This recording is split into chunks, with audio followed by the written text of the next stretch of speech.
Hello everyone, welcome to SN Linux. I wish you are all well. Today we will discuss about troubleshooting Linux scenarios जो हम daily basis पे face करते हैं as a Linux admin and as a DevOps engineer. So let's start. हमने हमारे 6 classes troubleshooting की cover कर ली हैं. आज है क्लास नंबर 7 एंड इस पीडीएफ का सिनेरियो नंबर 6. सो सिनेरियो 6 है permissions issue. What is purpose of permissions? तो ensure correct file and directory permission. जब भी आपको परमिशन इशू आए तो आपको चेक करना है आपके फाइल या डायरेक्टरी की परमिशंस क्या उसको वो परमिशन है जो आपको रिक्वायरमेंट है. सो इसके लिए permissions determine who can read, right and execute file on your system.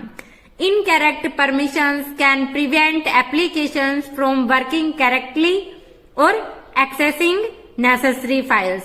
As an example, if a web server can't access its configuration file due to incorrect permissions, so you can check ls-l/etc/apache2 and /apache.conf and same as like your nginx.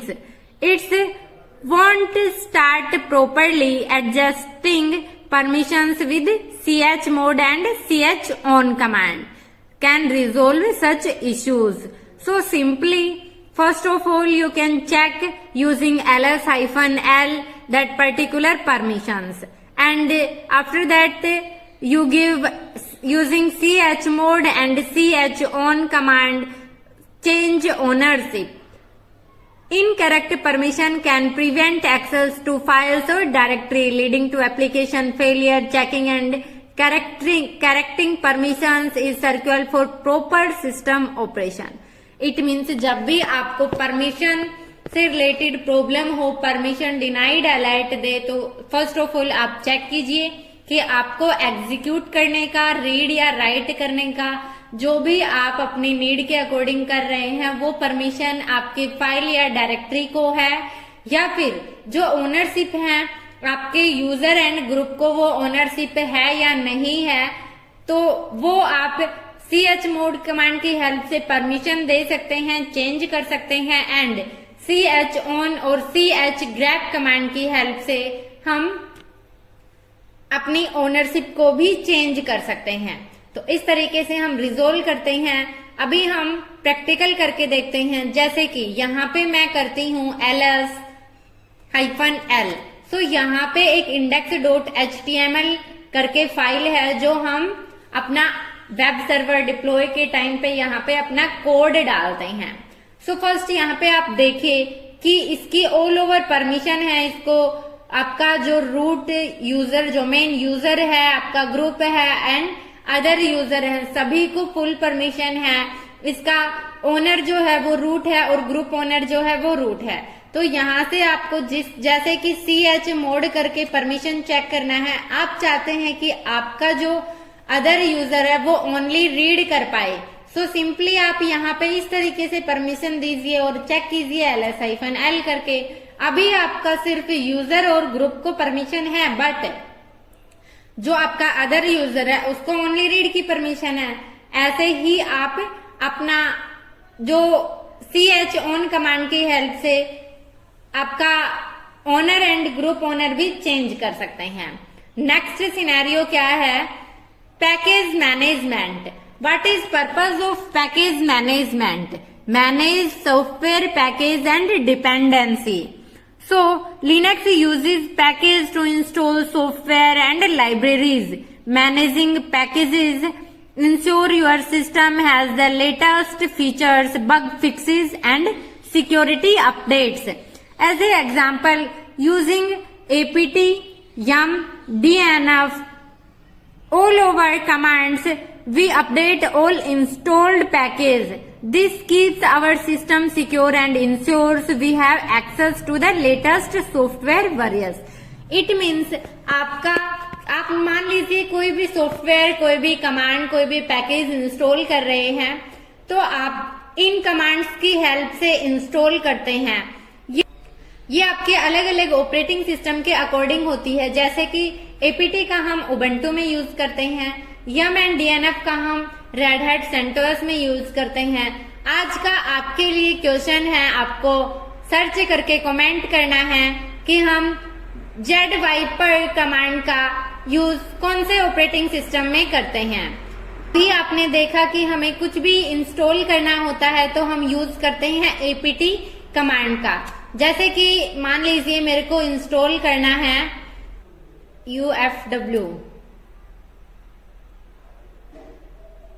तो यहाँ पे आपका UFW command install कर रहा है। इस तरीके से आपको कोई पैकेज इंस्टॉल करना हो, कोई कमांड इंस्टॉल करना हो, तो आप अपने ऑपरेटिंग सिस्टम के अकॉर्डिंग उन कमांड्स का यूज करके इंस्टॉल कर सकते हैं।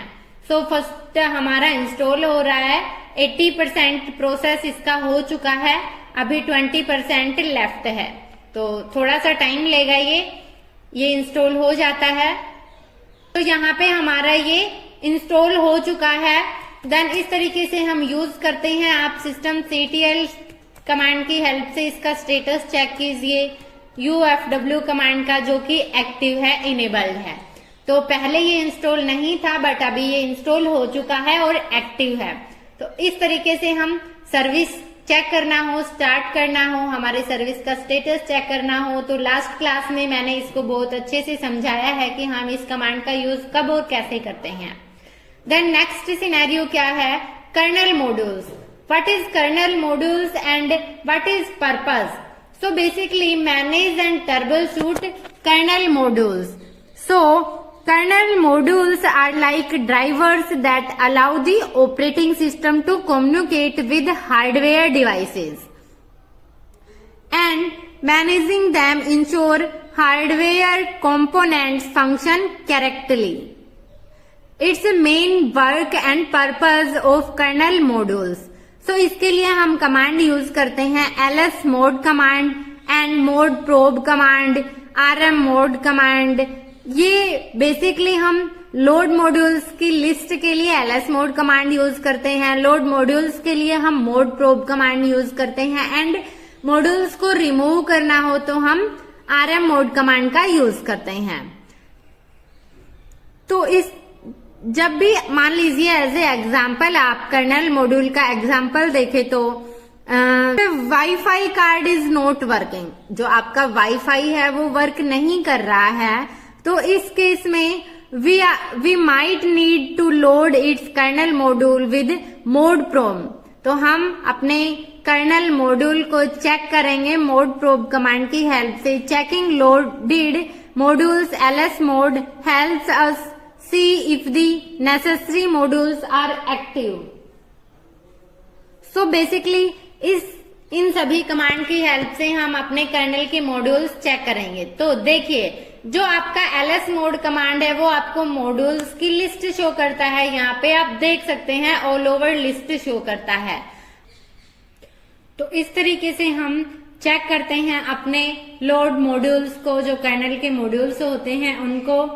देन कर्नल के ऊपर हम एक डेडिकेटेड वीडियो बनाने वाले हैं कि एग्जैक्टली कर्नल क्या होता है, कैसे वर्क करता है, कौन कौन सी कॉन्फ़िगरेशन फाइल होती है, वो ऑल ओवर चीजें कितने टाइप के होते हैं, वो सभी चीजें हम करने वाले हैं कर्नल के लिए एक डेडिकेटेड वीडियो। नेक्स्ट है hardware issues.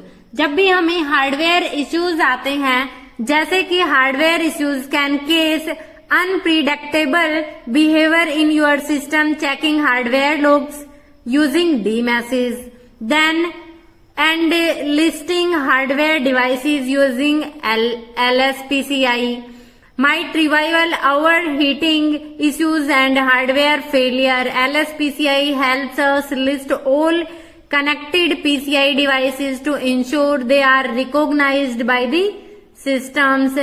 And using DMSs command and LSCPI, you can check your kernel messages and PCI devices. Hardware failure and misconfigurations can cause system instability. Monitoring kernel messages and listing hardware devices helps pinpoint hardware related issues. So basically आप आपका hardware से related जो भी issues आते हैं तो आप अपने कर्नल मैसेज को चेक कीजिए डी मैसेज की हेल्प से। जैसे ही आप डी मैसेज करेंगे अपने ऑपरेटिंग सिस्टम पर, अपने सर्वर पर हमने यहां से कॉपी किया, देन यहां पे करते हैं पेस्ट, तो ये ऑल ओवर मैसेजेस शो कर देगा आपके कर्नल के, जो आपका सिस्टम है उसके। देन नेक्स्ट क्या है, LSCPI। LSCPI आपके जो भी PCI डिवाइस हैं ऑल ओवर उनको शो करता है LSPCI। सो सिंपली आपने यहाँ पे LSCPI एंटर किया, देन ये आपके ऑल ओवर डिवाइसेस को शो करता है विमवेयर के, आपके ऑपरेटिंग सिस्टम के ब्रिजेस को। देन नेक्स्ट क्या है हमारा आज का लास्ट सिनेरियो, कॉन्फ़िगरेशंस फाइल्स। सो कॉन्फ़िगरेशंस फाइल क्या होती हैं गाइस, कैसे इनमें हम काम करते हैं? तो configurations files dedicated how software and services behave, understanding and editing them correctly ensure your system operates as intended. It means जैसे कि मान लीजिए आपको कोई भी वेबसाइट डिप्लॉय करनी है आपके एनजिनिक्स वेब सर्वर पर, तो आपको आपकी जो एनजिनिक्स वेब सर्वर की कॉन्फ़िगरेशन फाइल है, तो ऑल ओवर कॉन्फ़िगरेशन फाइल कहाँ स्टोर होती है हमारे सिस्टम की? टॉप मोस्ट डायरेक्टरी स्लैश, उसके अंदर ETC नाम से डायरेक्टरी होती है, उसके अंदर हमारी all over configuration file store होती हैं। तो हमें जैसे कि एनजिनिक्स वेब सर्वर पर कॉन्फ़िगर करना है, हमें हमारी वेबसाइट डिप्लॉय करना है, तो उसके लिए हमारे /etc के अंदर एनजिनिक्स डायरेक्टरी के अंदर nginx.conf फाइल होगी। ऐसे ही अनदर आप रिमोट एक्सेस लेते हैं SSH के थ्रू, तो आपकी SSH की कॉन्फ़िगरेशन फाइल होती है जहाँ पे आप चेंजेस करते हैं।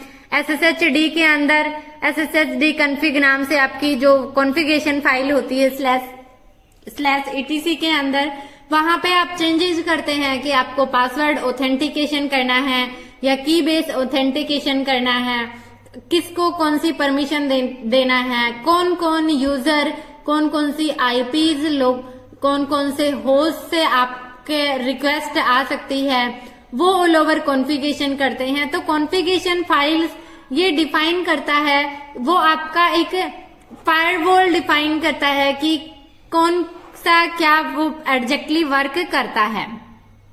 Then editing, as a example आपने एनजिनिक्स कॉन्फ़िगरेशन फाइल को ही चेंजेज किया, so editing /etc/nginx/nginx.conf allows us to configure nginx web server settings like which ports to listen on or where to find website files, incorrect configurations can cause services to fail. It means आप अपनी जो file है उसमें first of all आपका firewall, it means port allow करते हैं कि किस पोर्ट पर आपका रिक्वेस्ट इनगोइंग एंड आउटगोइंग हो रहा है। देन आप सेकंड क्या वहां पे अपने कॉन्फ़िगरेशन फाइल में मेंशन करते हैं किस पाथ पर आपका वेबसाइट है।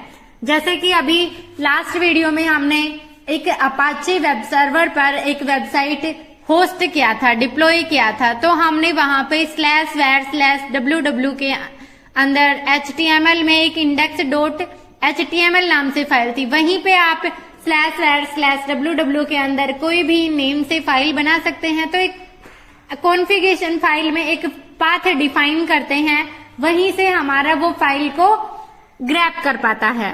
देन साथ ही इसके साथ आप क्या करते हैं, आपने पोर्ट कर दिया, आपने पाथ मेंशन कर दिया, कौन कौन अलाउ करना है, आप पर्टिकुलर यूजर के नेम भी मेंशन कर सकते हैं, आपका किस पासवर्ड भी दे सकते हैं। तो वो सारी चीजें आप कॉन्फ़िगरेशन फाइल में ही चेंजेस करते हैं गाइस। तो इस तरीके से हमारे लिए कॉन्फ़िगरेशन फाइल्स मैंडेटरी और इम्पोर्टेंट होती हैं। इनमें चेंजेस हमें बहुत ध्यानपूर्वक करने होते हैं, क्योंकि कई बार हम इसमें कोई भी स्पेलिंग एरर कर दिया या फिर कुछ लाइंस जो हैं वो हम मिस कॉन्फ़िगर कर देते हैं, तो हमारा सर्विस, हमारा एप्लीकेशन रनिंग नहीं रहता है, वो हमें इश्यूज देता है, वो हमें एरर शो करता है। तो हमें बहुत अच्छे से ध्यानपूर्वक हमें कॉन्फ़िगर करना चाहिए हमारी कॉन्फ़िगरेशंस फाइल में। सो वीडियो पसंद आया है तो अपने दोस्तों के साथ शेयर करें, वीडियो को लाइक करें और चैनल पर नए हैं तो चैनल को सब्सक्राइब करना न भूलें। Thank you guys, bye bye, take care.